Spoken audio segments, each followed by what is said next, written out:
Si Pape Thiaw n'avait pas réagi de la sorte, on n'aurait pas eu un arbitrage correct après.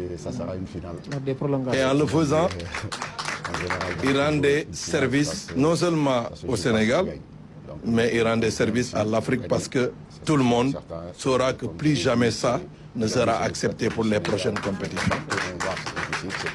Donc revenons à l'image, à la première image que nous venons de suivre encore.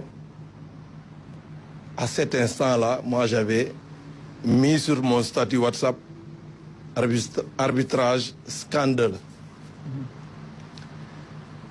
C'est pas par rapport à la décision prise, mais par rapport au process de la décision. L'arbitre, c'est un humain. Il peut se tromper comme les joueurs se trompent, c'est-à-dire en appréciant les faits et en pensant que c'est une faute alors que ce n'est pas une faute. Parce que sur le terrain, ce qu'il a, c'est une perception. On n'est jamais sûr sur le terrain. Maintenant, pourquoi j'ai dit que c'est un scandale pour moi? Parce que cet arbitre est arbitre avec la VAR depuis 2018. Je le connais parce que j'étais l'instructeur VAR. Il peut se tromper sur des faits, mais il ne peut pas se tromper sur le fait que l'arbitre devrait différer son coup de sifflet.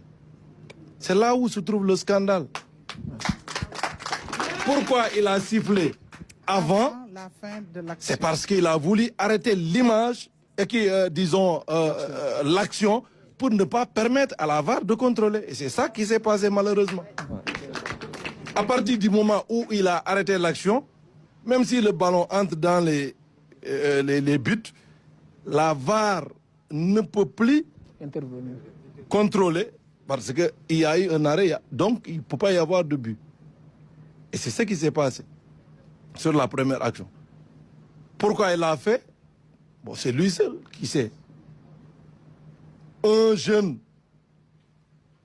qui arbitrait avec la VAR l'aurait fait, on aurait compris, en se disant qu'il peut se tromper parce qu'il n'est pas habitué, puisque le système normal d'arbitrage avant la VAR, c'était lorsque, disons, une action comme ça se produisait, de siffler avant que le ballon n'entre.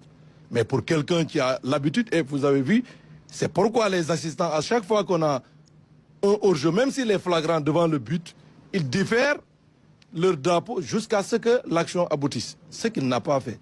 Et c'est quelqu'un qui arbitre avec la VAR depuis 2018. Donc, je pense encore une fois que nous devons revoir la façon dont les arbitres sont désignés. J'étais dans cette commission et je sais pourquoi je l'ai quittée. J'ai quitté cette commission parce que je disais à un certain moment, non.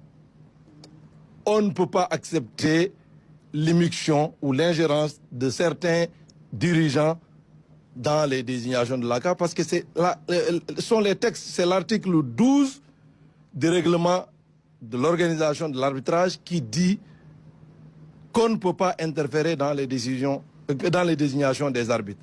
Et pourtant, ils le font. Le secrétaire général de la CAF s'immisce en ces affaires.